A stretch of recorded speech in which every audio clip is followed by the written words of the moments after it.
as Iran is taking a victory lap following the official signing of the Memorandum of Understanding, despite Donald Trump and the Trump regime saying that the MOU was signed over the weekend. Apparently that signature was non-binding. So Donald Trump went to Versailles, where he officially signed the Memorandum of Understanding on behalf of the United States. On the other hand, you had President Pezeshkian of Iran sign on behalf of Iran. Now Iran's foreign ministry and Iran's lead negotiator, MB Ghalibaf, are celebrating publicly, declaring this as a major victory. MB Ghalibaf, the lead negotiator for Iran, is saying, had we not entered this deal, we were prepared to continue fighting and we believe we would have won, but we've achieved hundreds of times more what we could have won in war in this Memorandum of Understanding. And when you read the terms, as well as how Iran, with advisement from Oman, now controls the Strait of Hormuz, and starting 60 days per paragraph 5 of the MOU into this Memorandum of Understanding coming into effect, which is the effective date today, Iran and Oman will be charging tolls, and that's built into this Memorandum of Understanding. Let me show you the celebration that's taking place in Iran, and let me contrast it, of course, to what's going on in the United States. I mean, you've obviously seen that horrific and disturbing press conference that Donald Trump had at the G7 and on the tarmac in France. We brought you that. But earlier in the day, you had Donald Trump's communication director, Stephen Chung, attacking CNN when CNN posted verbatim the Memorandum of Understanding. Elena Treen posted the MOU, to which Stephen Chung said the following: the supposed text of the MOU that was obtained by CNN does not reflect the language of the actual MOU. And this just goes to show you the Robert De Niro.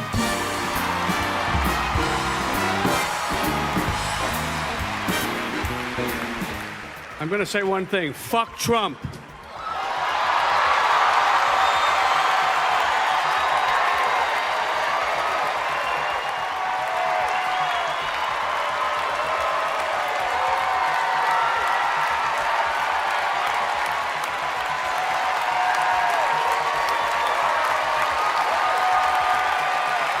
It's no longer down with Trump, it's fuck Trump.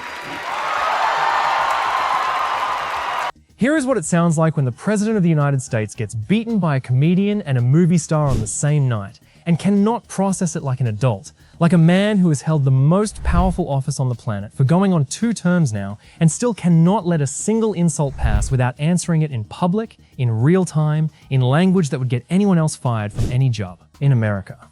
He goes on Truth Social and calls a member of Congress a lunatic who should be institutionalized.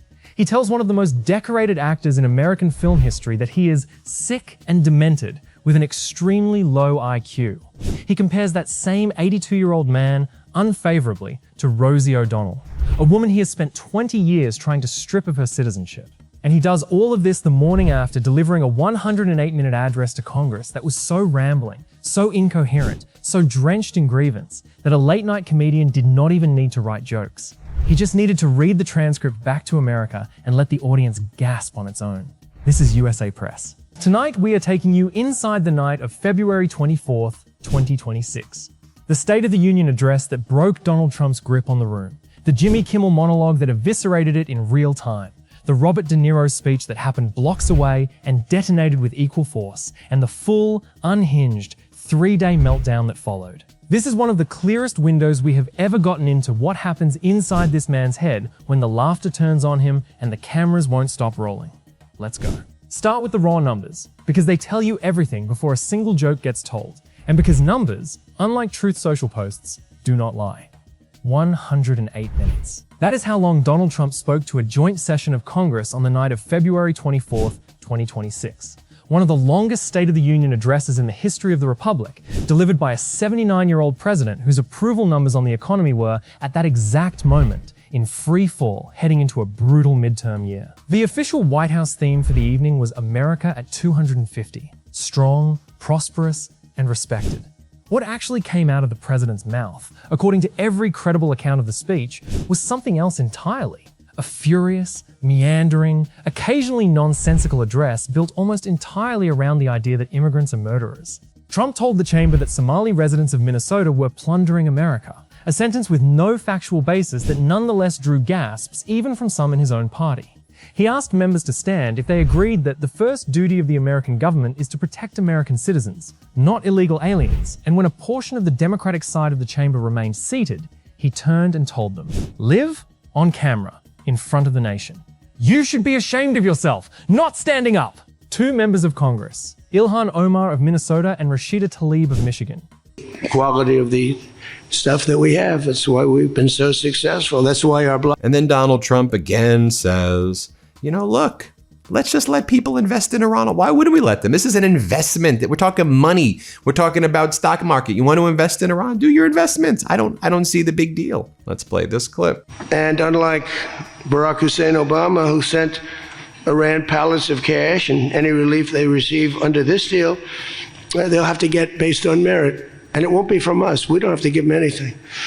But some people may want to invest. Like, what are you going to do? Say you can never, ever invest in a country? I mean, it's pretty tough.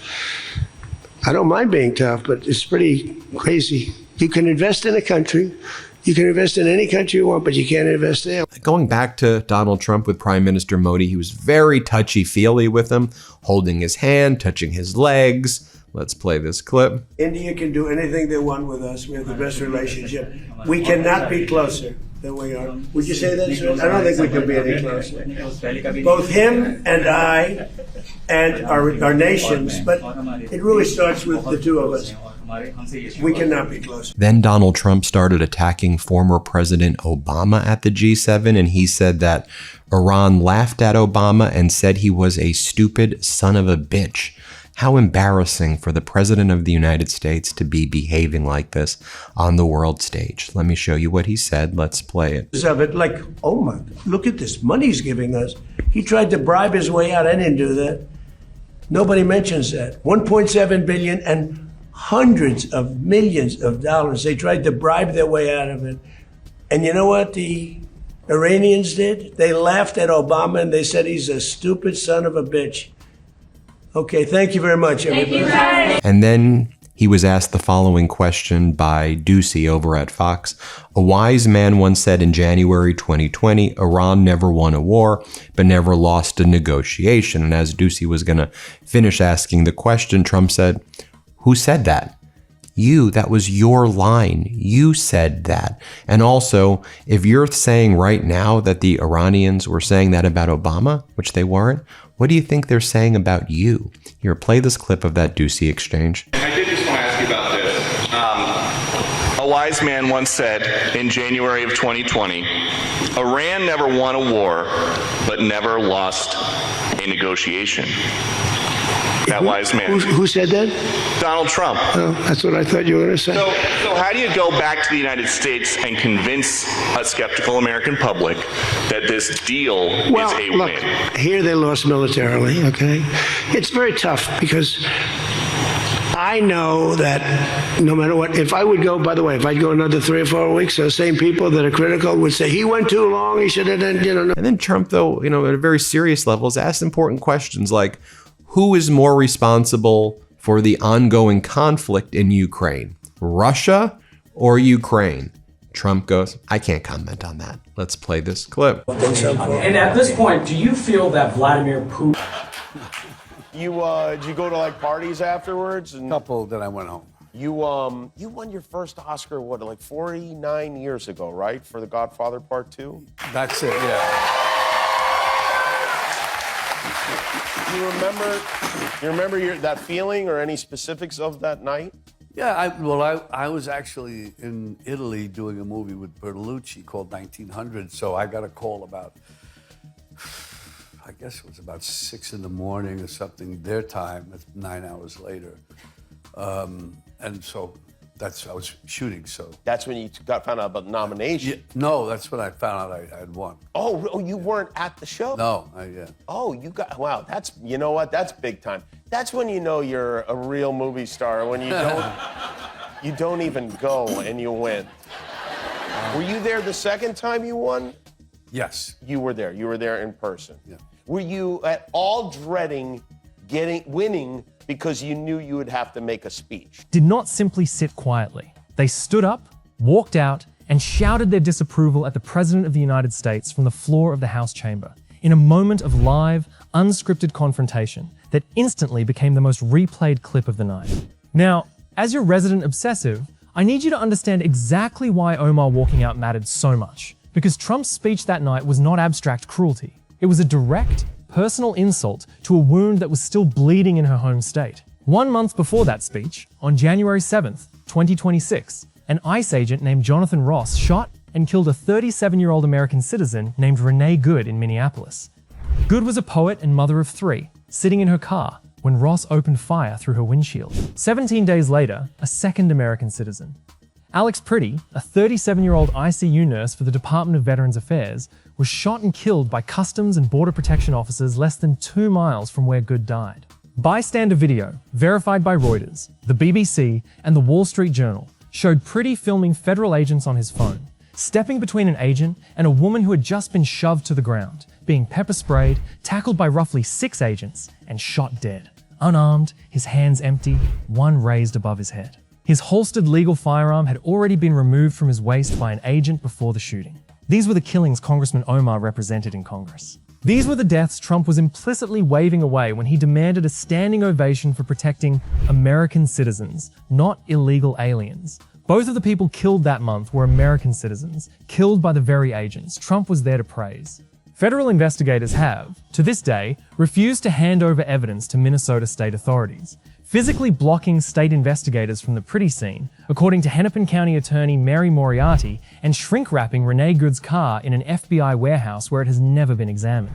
Trump himself, in a rare moment of candor during an NBC interview weeks earlier, had called the killings very sad and said it should not have happened, while also saying neither victim was an angel, a line that drew its own firestorm. So when Ilhan Omar stood up and screamed at the President of the United States on the floor of the House, she was not performing outrage for cable news. Donald Trump just held yet another disastrous press conference at the G7. His behavior today, worse than ever, odder than ever. He professed his love to the leader of Egypt. He talked about how they fell in love at a hotel, and then he stayed at the hotel with the leader of Egypt longer than anybody expected. Then Donald Trump met with Prime Minister Modi of India and also said, that I love you and you look like such a handsome, nice looking man, but you're actually a really good negotiator.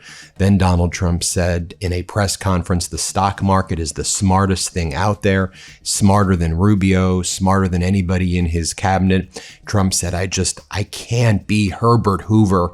I can't do that to the stock market. So my focus right now is on the stock market. Donald Trump also said that the leadership in Iran is occupied now by a bunch of great people who certainly deserve to keep all of their ballistic missiles. And Trump says, of course they should keep their ballistic missiles. Why would we try to have them get rid of those? And then Donald Trump also said, though, that this memorandum of understanding is not really a deal. And he goes, and if I don't like the way it goes in 60 days, I could just go back to bombing them. I want to show you what went down every step of the way here. So here Donald Trump was at the working session and he couldn't even figure out how to use his chair. And you'll see he doesn't know how to lift the chair up and he was struggling to just even sit. And so they had to move a new chair versus just touch the handle on the bottom of the chair and lift it up. Watch for yourself what took place here. Let's play it. You know what? It was the UN. Oh, did it? I'm kidding. Remember, that's funny. Oh, that's much better. It's so funny. Oh, that's much better. Thank you, Mark. I'll remember. And then similarly, when Donald Trump was with Sisi, the leader of Egypt, Donald Trump also really struggled to sit into the chair and to sit down. Now, why am I showing this to you? Because Because that's the closest we've gotten to hearing what Mueller is going to say. Well, and I doubt that Mueller does as good a Mueller as you do. Oh, wow. I mean, he's only Robert Mueller. You're Bobby De Niro.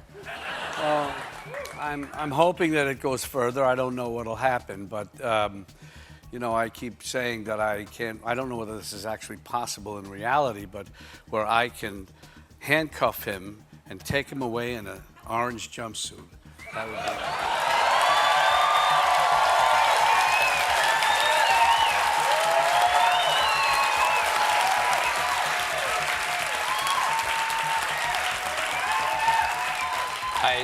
I assume you mean the President of the United States.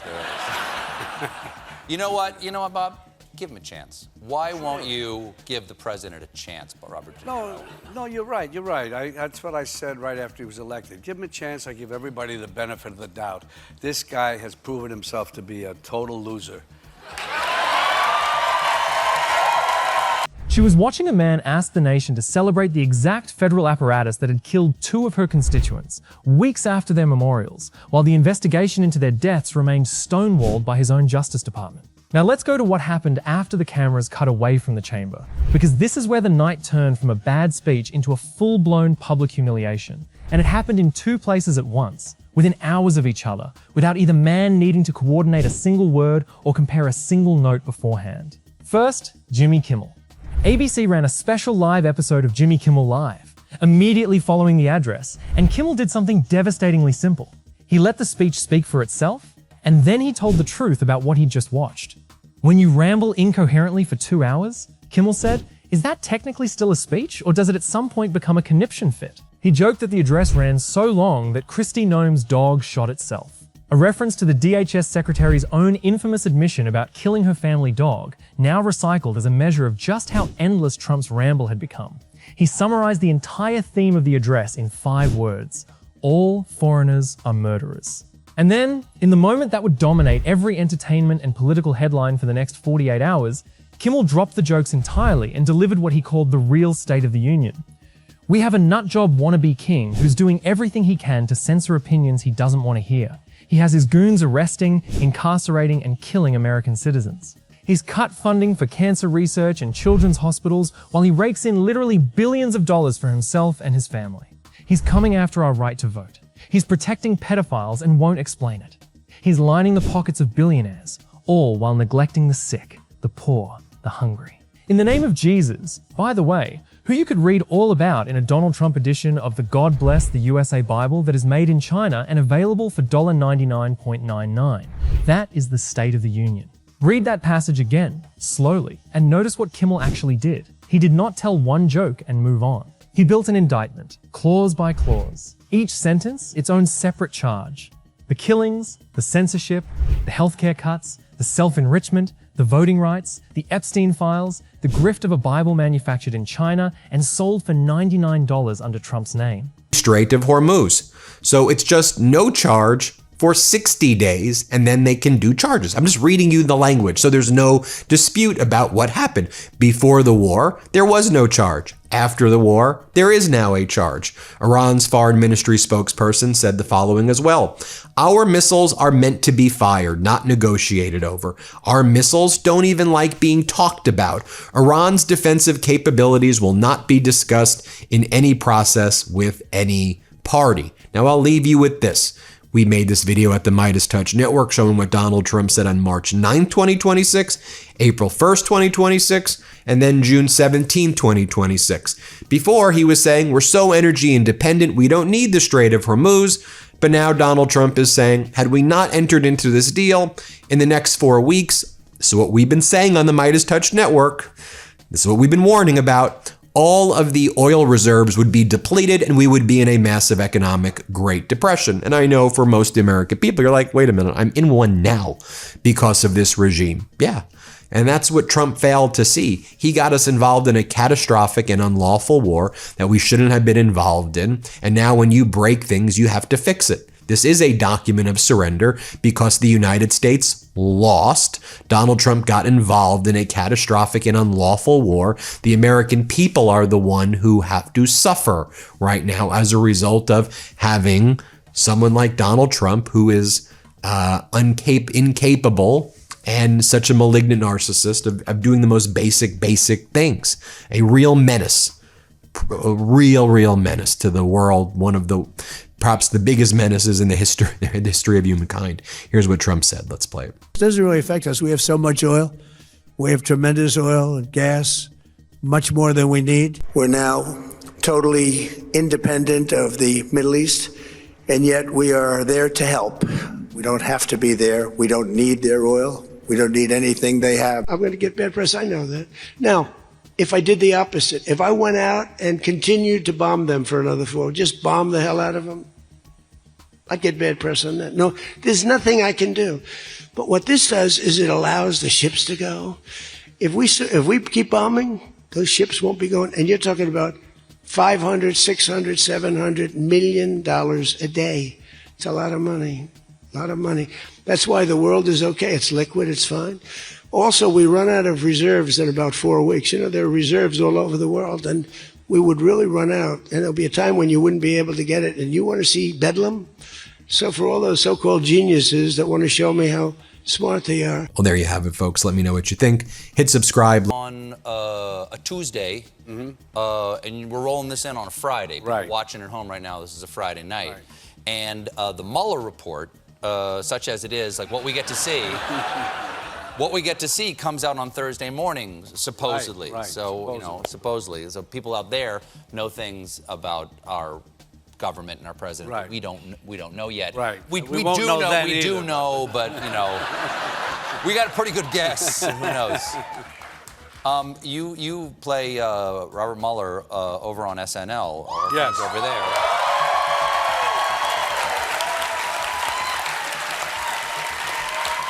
You called that. You recently called playing Mueller. You called that a civic duty. Yes. Why do you say that, sir? I have no other way to say it, I guess. It's a civic duty. It's my obligation, my civic obligation to play. And he closed the whole thing with the driest, most savage punchline of the night, delivering it not as a joke, but as a verdict. Stephen Colbert, on The Late Show, ran his own special live response that same night, opening with the line that he had dropped an edible and strapped in to survive watching the speech, before mocking the official White House theme of America at 250, strong, prosperous, and respected against the reality of what the country had just witnessed. Two of the biggest platforms in American late-night television on the same night, delivering the same verdict within the same hour. The speech was a disaster, and everyone watching could see it. If this deep dive is hitting the way it should, take 1 second right now and hit that like button, subscribe to USA Press, and ring the notification bell. Because this is exactly the kind of full picture reporting we exist to deliver every single day, and we need your support to keep doing it. And the cultural reaction to those killings did not stay contained to Minnesota, which is exactly why Trump walking into that chamber and praising the agents involved landed as such an open provocation. Basketball coaches held moments of silence. NBA legends, including Kareem Abdul-Jabbar and Charles Barkley, condemned the shootings publicly. Billie Eilish called Alex Pretty an American hero. Bruce Springsteen wrote and released a protest song, Streets of Minneapolis, within days of Good's death, telling his audience directly, ICE should get the fuck out of Minneapolis. The single hit #1 in 19 countries within 48 hours. U2 released a song that named Renee Good specifically. This was not a fringe reaction contained to activist circles. It was a genuine, cross-industry cultural revolt spanning sports, music, and film against a federal operation that had killed 2 of its own citizens and then, according to Minnesota's own Attorney General, refused to cooperate with the state investigators trying to find out why. That is the backdrop Trump chose to walk past for 108 minutes, asking Congress to stand and applaud the very operation that produced it. Now let's go across town, because Kimmel was only half of what happened to Donald Trump that night. While the cameras were on Capitol Hill, an event called State of the Swamp was underway at the National Press Club in Washington, organized by the advocacy group Defiance.org as the deliberate counter-programming to Trump's address.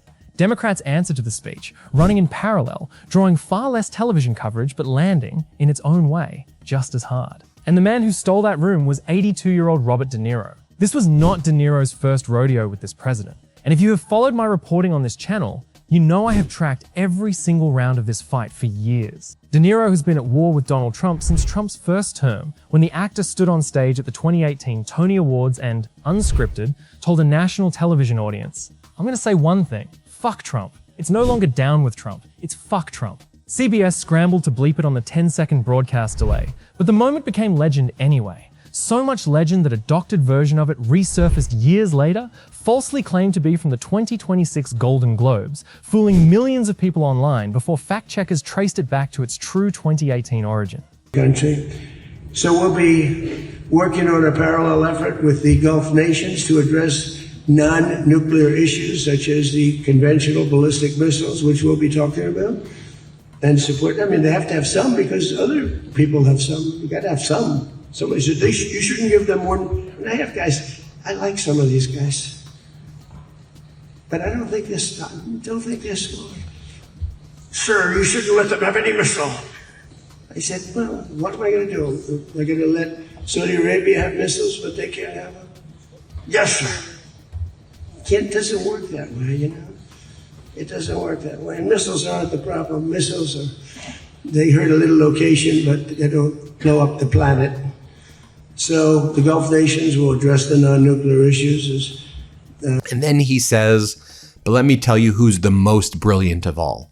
It's the stock market. And that's what my focus is.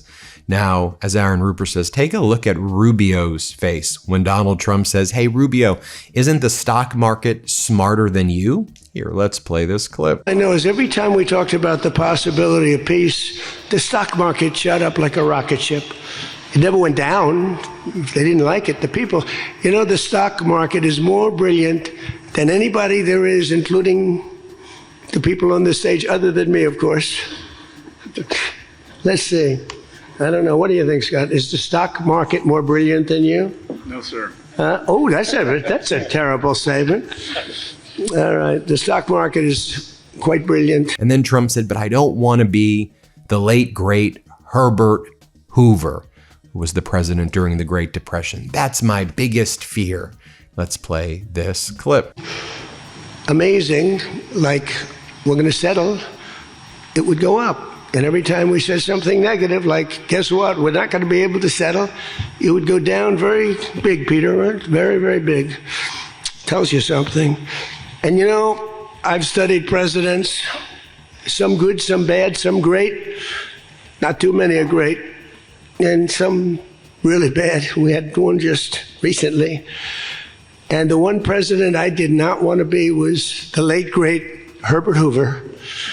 I didn't want that. And who knows what would have happened. But bad things happen, so the past... And then Donald Trump said, the deal reached with Iran on Sunday will be signed shortly. Tomorrow, maybe the next day. I make deals, maybe crazy deals. But that's me just doing crazy deals. Also, it should be noted, there was a weird report this morning from Trump's stenographer and propagandist over at Axios, Barack Ravid, that says they may be moving up the signing of the agreement to today. But didn't they already electronically sign it on the weekend? So they're going to re-sign it again today. That doesn't really make a lot of sense. They said, yeah, and may need a double signature in addition to a signing in Switzerland. None of this is making any sense, but play this clip. So the deal we reached with Iran on Sunday will be signed shortly. Tomorrow, maybe the next day. Subject deals. My whole life is all about deals. That's all I ever did is make deals. And crazy things happen with deals. I've gone into... I mean, he's so blatantly stupid. He's a punk. He's a dog. He's a pig. He's a con, a bullshit artist, a mutt who doesn't know what he's talking about, doesn't do his homework, doesn't care, thinks he's gaming society, doesn't pay his taxes. He's an idiot. Colin Powell said it best. He's a national disaster. He's an embarrassment to this country. It makes me so angry that this country has gotten to this point, that this fool, this bozo, has wound up where he has. He talks how he wants to punch people in the face. Well, I'd like to punch him in the face. This is somebody that we want for president? I don't think so. What I care about is the direction of this country. And what I'm very, very worried about is that it might go in the wrong direction with someone like Donald Trump. If you care about your future, vote for it. That confusion alone tells you something important. De Niro's anti-Trump fury has become so much a fixture of the cultural landscape that people simply assume he's out there doing it constantly, on every stage. every year, because functionally, he basically is. At the State of the Swamp event, De Niro did not deliver a comedy monologue. He delivered something heavier, and in some ways more dangerous to Trump than any punchline could be. A direct, personal statement of betrayal from a man widely regarded as one of the greatest actors alive. The bottom line is that I feel betrayed by my country, De Niro told the room. It doesn't have to be perfect, but it does need to return to the values that gave us our strength and humanity.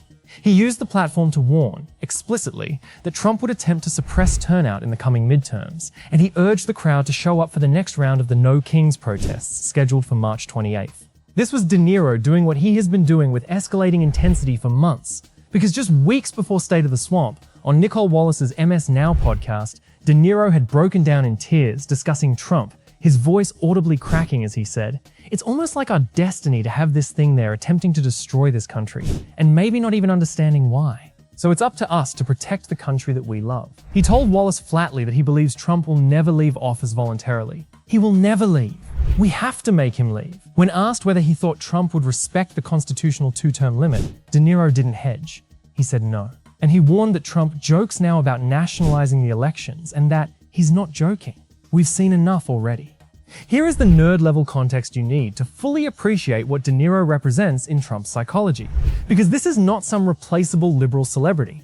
This is one of the specific handful of cultural figures who has occupied space inside Trump's head for the entirety of his adult life. Robert De Niro spent decades building a body of work. Taxi Driver, Raging Bull, Goodfellas, The Godfather Part 2. That represents the absolute pinnacle of the New York film and theater world Trump has spent his entire career trying to be respected by and never quite managing. De Niro is not some Hollywood outsider mocking Trump from 3,000 miles away. He is a fellow product of New York City, a man who has spent his career studying, in his own words from an earlier statement, the characteristics, mannerisms, and utter banality of criminals, and who has increasingly and explicitly applied that lifetime of character study to describing Donald Trump. When De Niro calls Trump a charlatan, when he says lying has become just another tool in the charlatan's arsenal, he is not throwing around a generic insult.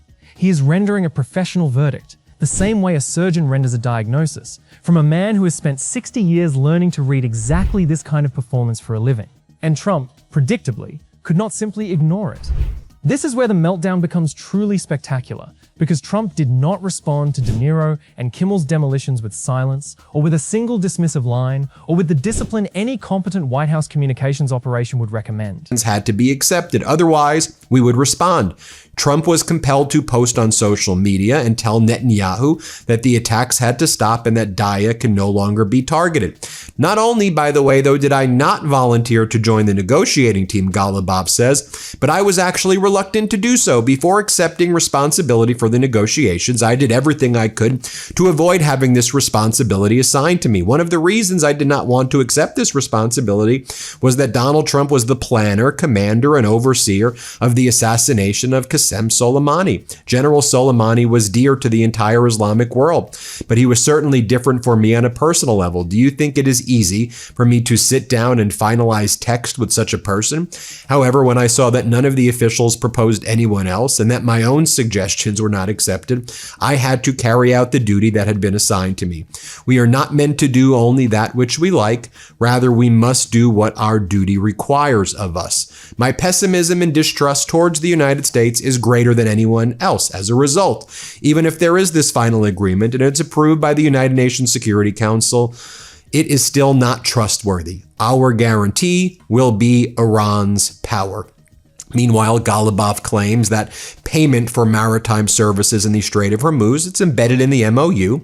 His argument is that the coastal states possess sovereign rights and responsibilities under international law, and that Iran will naturally collect fees for services provided in the strait. If implemented, this would represent one of the most consequential long-term outcomes of the crisis. And he also argued that the same European countries that breached the JCPOA pushed for sanctions and supported listing the IRGC see as a terrorist organization, that all of the European countries are now seeking negotiations with Iran over sanctions relief. Second, he claimed that security officials from some of those countries traveled by car to Tehran requesting talks. According to Ghalibaf, Iran's answer was simple. You call us terrorists, so what do you want from the terrorists now?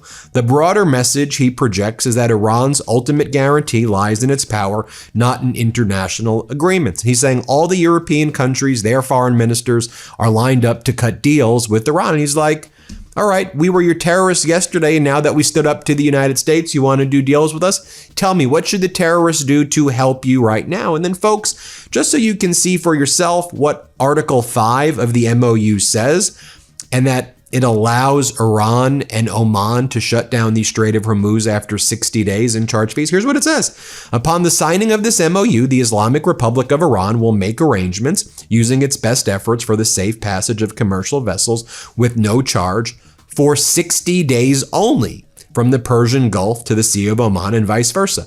For 60 days only. The traffic of commercial vessels will immediately start, and considering the need for removing the technical and military obstacles and demining by the Islamic Republic of Iran will be instated within 30 days. The Islamic Republic of Iran will conduct dialogue with the Sultanate of Oman to define the future administration and maritime services of the Strait of Hormuz in discussion with other Persian Gulf states in line with the applicable international law and the sovereign rights of coastal states of the... The bottom line is, it's Biden versus Trump. We want to live in a world that we want to live in and enjoy living in, or live in a nightmare. Vote for Trump, and you'll get the nightmare. Vote for Biden, and we'll be back to normalcy. Yeah.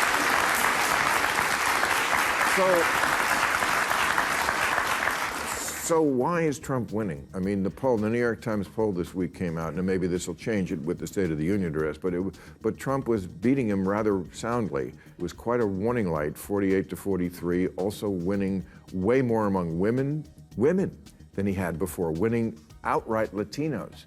What do you attribute that to?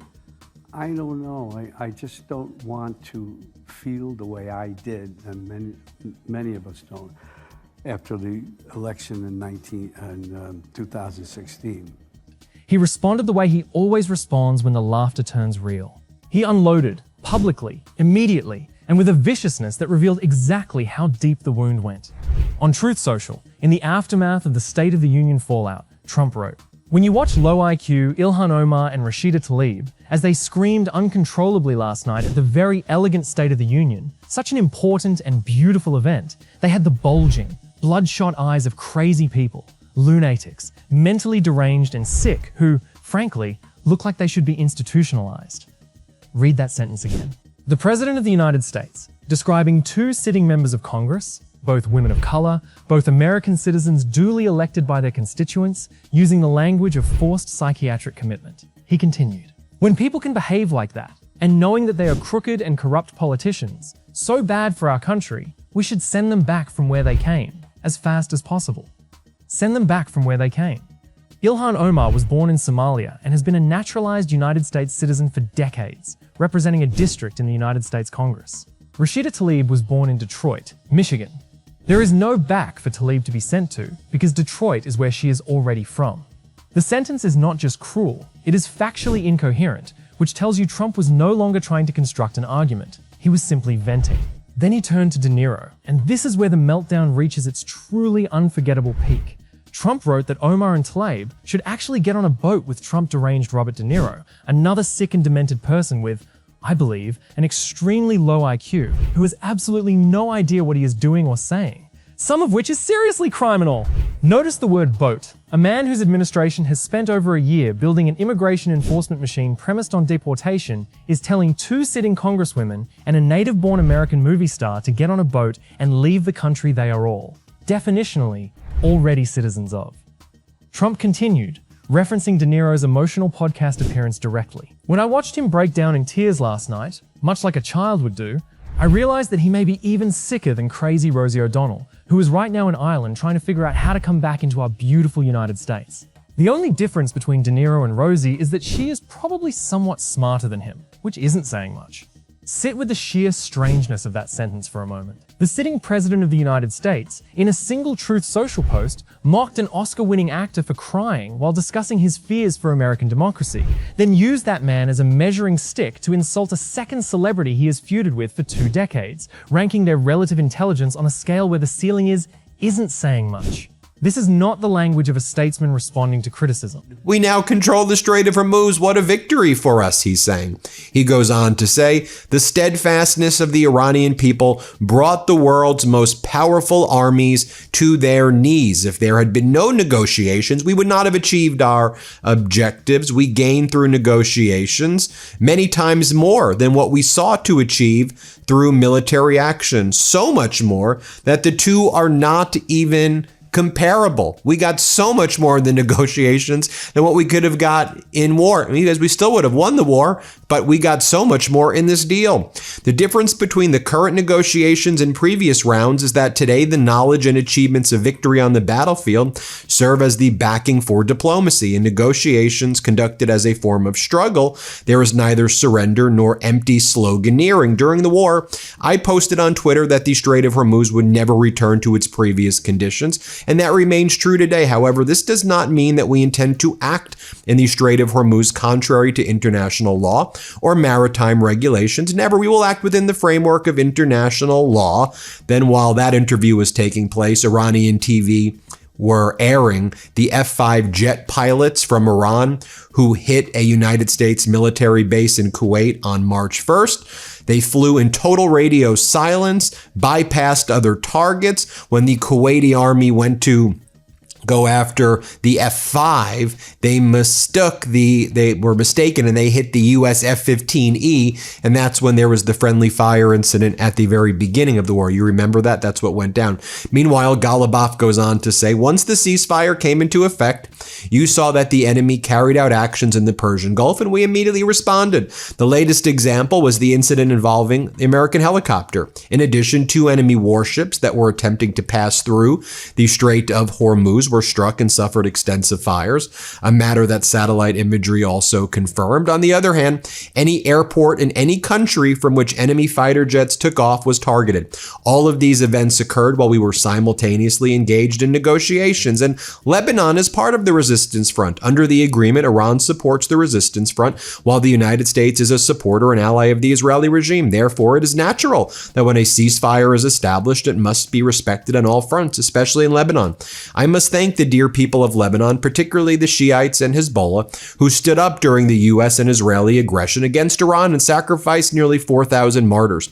While we were under a ceasefire, they continued fighting and continued to suffer casualties. When the Israeli regime targeted Daya, we threatened the United States and issued an ultimatum that our demands... You won't be on the show anymore. He'll come looking for me. There'll be things that happen that none of us can imagine. That's what happens in that kind of a dictatorship, which is what he says. Let's believe him. Take him at his word. I did from the beginning. Yeah. I mean, I said from the very beginning, this guy is never going to concede power, and he still hasn't. No. He still hasn't. He just admitted he lost the last election, and he advertises that he will go on. He says he's been cheated out of 1 term, so maybe we should get rid of the a president only gets 2 terms thing. So he's a sociopathic, psychopathic, malignant narcissist. This is the language of a man keeping score in real time, unable to let a single perceived slight pass without publicly, personally, degradingly responding to it, while an actual State of the Union, an actual war, an actual immigration enforcement crisis with 2 dead American citizens sat entirely unaddressed in the same breath. And this feud has a longer paper trail than most people realize, one that I have tracked for years because it is one of the clearest windows into how thin Trump's skin actually is. Go back to November 2023, the Gotham Awards in New York City. De Niro was there to introduce a tribute tied to Killers of the Flower Moon, and midway through his remarks, he stopped, realized his prepared teleprompter speech had been edited without his knowledge, pulled out his own phone, and read the censored portion back to the room live. Lying has become just another tool in the charlatan's arsenal. The former president lied to us more than 30,000 times during his 4 years in office. He then turned to the ceremony's sponsor, Apple, and told the crowd, barely masking his contempt, that he didn't feel like thanking them at all for what they did. How dare they do that? actually. Trump's response at the time previewed everything we saw play out again this February, right down to the specific insults. He wrote that De Niro's acting talents have greatly diminished, with his reputation now shot, mocked him for needing a teleprompter for foul and disgusting language, and declared him unwatchable both in movies. He has been running this exact play against this exact man for years. Mock the talent, mock the delivery method, declare the career over, repeat. The fact that it resurfaced with even more venom in 2026 tells you the wound never closed. It just waited for the next microphone. And De Niro is only the latest name on a ledger that keeps growing every single month. A ledger this channel has now tracked across Chris Rock, Trevor Noah, and Jimmy Kimmel, and will keep tracking for as long as this presidency keeps adding names to it. Rosie O'Donnell, invoked by Trump in his own De Niro rant, has been locked in this exact cycle with him for 2 decades, to the point that he has mused publicly about revoking her citizenship while she lives in Ireland. No way it can not be signed, and it doesn't get signed. And I've gone into deals that you have no chance of making, and they go like nothing. So, but we're going to most likely sign a deal. They want to sign a deal, and they've been acting very appropriately. They took a big 2 hits last week. Those were 2 very big hits. So then Donald Trump is asked, is this a final agreement? And Trump goes, no, it's just a memorandum of understanding. We'll go back to shooting them soon if I just don't like it. Let's play this clip. if they don't behave, we'll go right back to dropping bombs right smack in the middle of their head. Okay? Because they've misbehaved for 47 years. All right? Does it include But nobody could have made this deal. I mean, the JCPOA done by Obama, he handed him $1.7 billion in cash, gave him hundreds of millions of dollars, gave him billions and billions of dollars, but he gave him $1.7 billion in cash, green cash from banks, into a Boeing 757 and flew it into Iran. And they stood at the plane. I have pictures of it like, oh my God, look at this money he's giving. And then Trump says, the thing you need to know about the Iranians is Muhammad. Yeah, Muhammad. They have lots of Muhammads. So someone goes in 50-50, their name's going to be Muhammad. And that's how you deal with the Iranians. That's how you do deals. You go, hey, Muhammad, right? And they may say no. You go, well, I got a 50-50 shot of calling you Muhammad. This is what Donald Trump is saying at the G7. Let's play this clip. We have Space Force cameras on every single door, well, there are no doors, they've been pretty well shattered, but every area of that, if somebody walks in and he's got a badge with his name on it, like Mohammed something, which is about a 50-50 guess, Mohammed something, they can tell the name, they can give you a serial number, we can see things you wouldn't believe.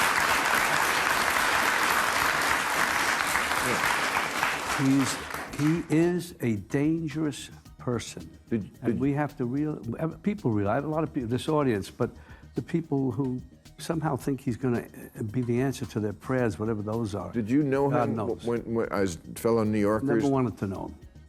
Never wanted to? No. You must have He crossed... was an idiot.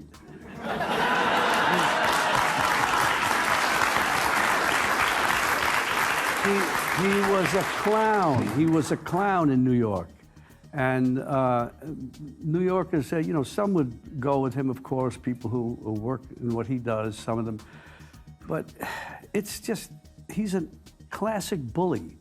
If you had a schoolyard and he walked in and he had his bully friends around, the other people decide whether they want to oppose him or they want to let him just tell him what to do and own the schoolyard or the basketball court or whatever it is.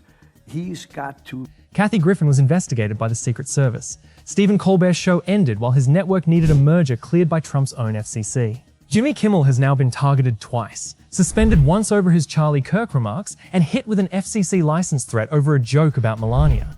Every single name on that list committed the identical offense. They made a room believe something true about Donald Trump, out loud, on camera, while he was powerless to stop the laughter or the tears from landing.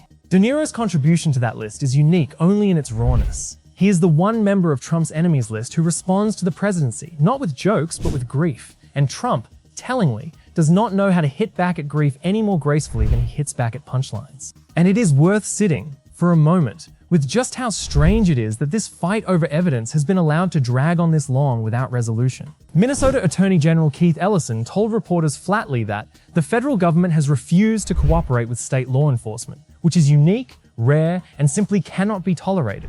And by late March, Minnesota, Hennepin County, and the state's own Bureau of Criminal Apprehension had taken the extraordinary step of suing the Department of Justice and the Department of Homeland Security, just to obtain evidence in the deaths of two of their own citizens. Renee Good's car remains shrink-wrapped in an FBI warehouse, unexamined, months after her death.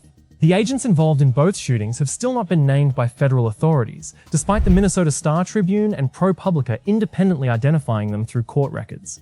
This is the reality Ilhan Omar carried onto the floor of the House chamber on February 24th.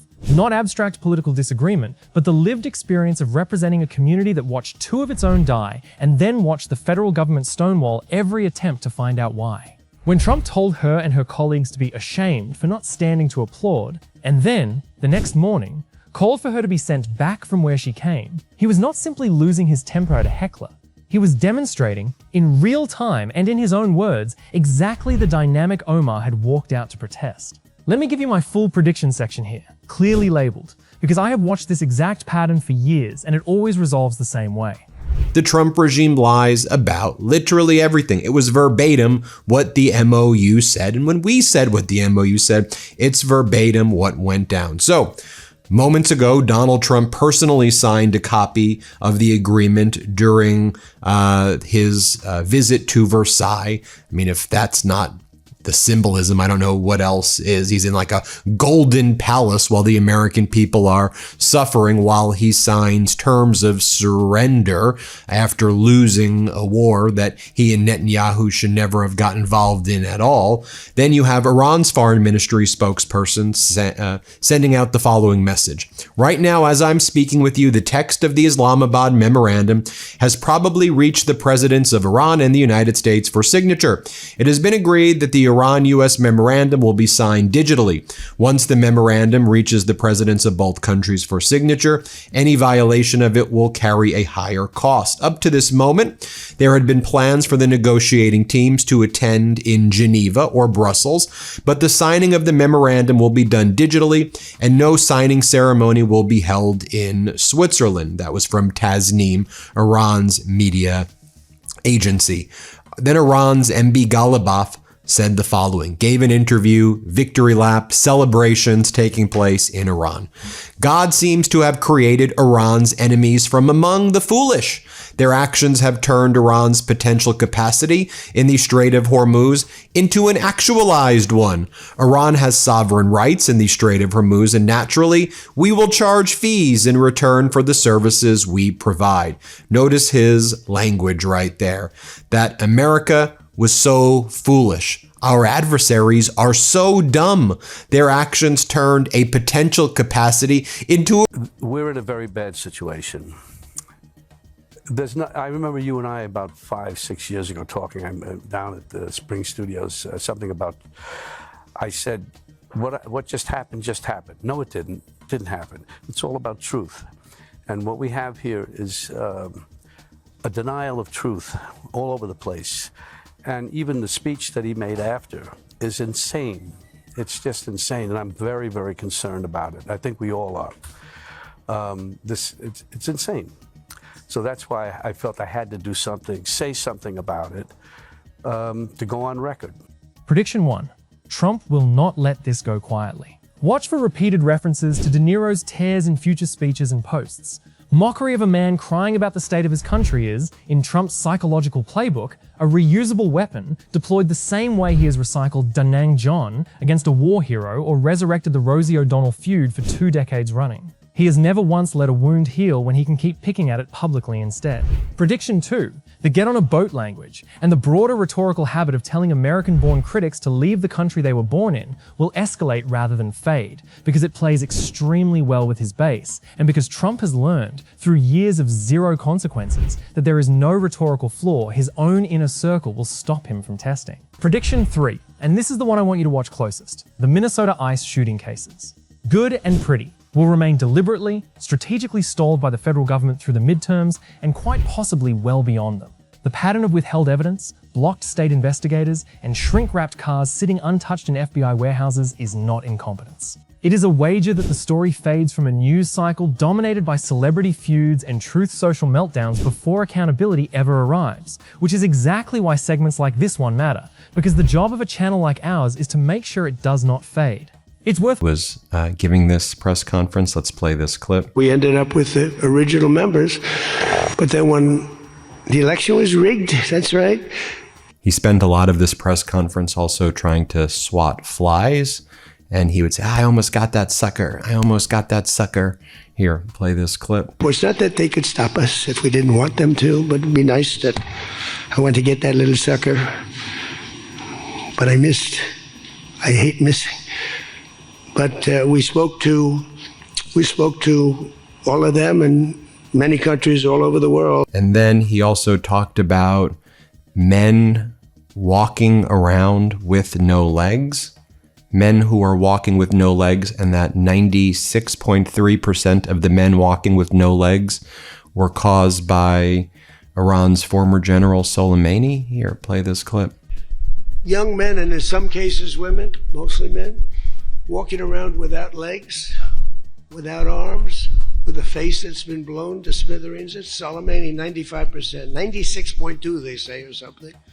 95%. That was Soleimani did it.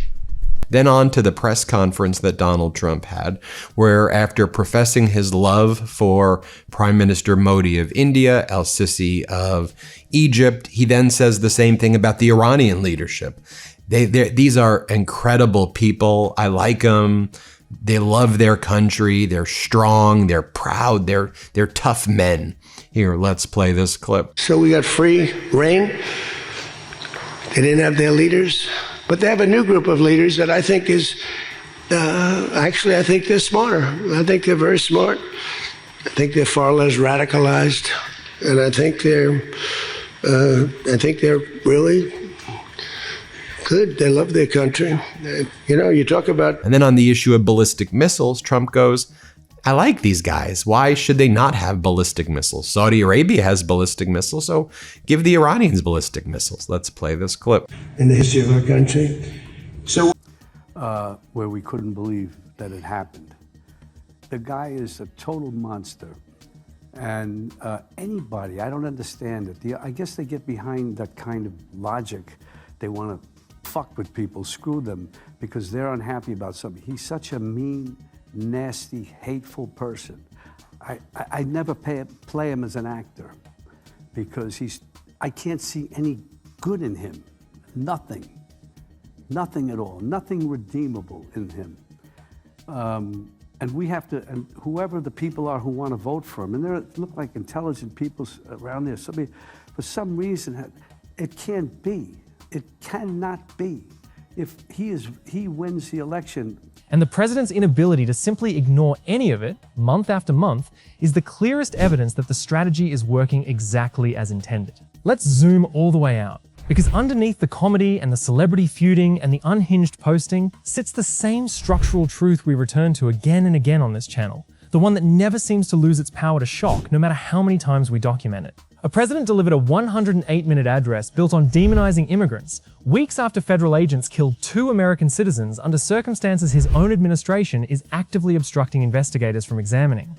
2 comedians, on 2 different networks, independently reached the same verdict on the same night. This was not a State of the Union. It was a confession dressed up as a celebration. An 82-year-old actor, at a counter-event blocks away, called it a betrayal of the country's values and broke down in tears doing it. And the President of the United States responded to all 3. A comedian's monologue, a congresswoman's protest, and an actor's grief. Not with policy, not with rebuttal, not with the composure of a head of state, but with the specific, personal, wounded fury of a man who cannot tolerate being laughed at, criticized, or mourned over on live television. Trevor Noah taught us to call this pattern by its name years ago. Chris Rock exposed it before that. And on the night of February 24th, 2026, Jimmy Kimmel and Robert De Niro proved, once again, on live television, in front of the entire country, that the pattern holds every single time.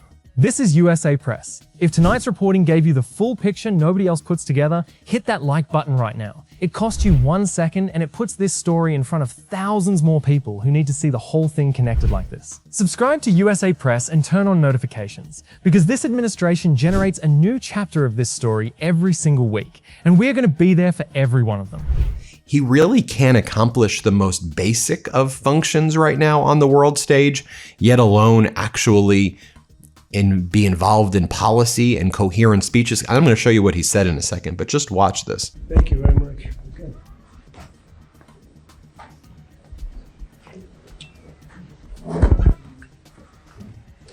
Okay, then Donald Trump told the Egyptian president al-Sisi that, remember when we met in the hotel and we fell in love? We were deeply in love with each other, and I stayed in your hotel room more than anybody thought. I'm not exaggerating what he's saying here, just so you can hear for yourself. Let's play this clip. From day one, I met him early in the campaign when Crooked Hillary and I were running against each other, right? And I was told that the president of Egypt is here. That was a big deal. It's still a big deal for me to be with the great president of Egypt, but not as big as it used to be before I ran. So he was in a hotel, and I met him. And we fell in love, deeply in love. And he didn't even want to see Hillary. He said, "You're going to win. I don't want to meet her." He said, "You're going to win." He didn't want to see her. Remember that? So we had a good relationship right from the beginning. No, we met. We didn't know each other before that. We had great chemistry. And I stayed twice as long as I was supposed to, took up her time. And then when it was her time, he didn't want to meet with her. But he did because he's a gentleman, but it lasted about 1 minute. Thank you, everybody. Thank you for asking us, guys. Thank you for asking us. And then Donald Trump met with Prime Minister Modi. Same thing. You're a beautiful looking man. You're so handsome. You look so nice and so good looking, but you're a good negotiator. Here, let's play this clip. So you look at this man. I'll give you a lesson. He's the most beautiful looking man. He looks so nice. He's like an angel. But actually, he's as tough as he's a killer. I don't want to, he's a killer. He's as tough as they come, but he looks so good. So he gets you by surprise. But there's few people like this. People say, he's such a nice man. I said, no, he's very tough. He's a tough traitor. Then while Donald Trump was ranting, he made some sound, which, if you listen, it sounds like he was passing. It's a no-win situation. And look what we have. Look who we have there. It's almost like a destiny to have this thing there, attempting to destroy this country, and maybe not even understanding why. So it's up to us to protect the country that we love. Yes. We talked about how this is the moment. This is the moment that it goes one way or the other. That's right. You think it's going the other way? I don't know. All I know is people have to resist. There's no easy way. It's not going to come to you easy. There's a time when in your own life and Drop a comment and tell us. Was it Kimmel's real State of the Union monologue or De Niro's tears at the National Press Club that landed harder? And should Ilhan Omar and Rashida Tlaib have stayed in their seats, or was walking out and shouting exactly the right response to what they were hearing? We want to hear where you land. One last thing before we go, because it is the detail that sticks with me most as someone who tracks every word this man publishes. Trump's post about De Niro did not stop at insults. It included the phrase, some of which is seriously criminal. A vague, unsupported accusation of criminality leveled at a private citizen with no charge, no evidence, and no follow-up, tossed off in the same breath as a joke about Rosie O'Donnell's IQ. That is not the language of a man confident in his position. That is the language of a man who has learned, across a lifetime of tabloid wars and 4 criminal indictments of his own, that the fastest way to bury an accusation against yourself is to hurl a bigger, vaguer one back at whoever is inconvenient that week. Robert De Niro cried on a podcast because he loves this country and is frightened for it. Jimmy Kimmel built an indictment out of a rambling speech because it was sitting right there in plain view, needing only to be said out loud. And Donald Trump, watching both of them land, reached for the only tool he has ever reliably had. Make it louder, make it uglier, and make sure nobody sits with the truth of what they just heard for 1 second longer than it takes him to change the subject. Stay sharp, stay informed, and remember, you cannot institutionalize the truth, no matter how many all-caps posts you write trying.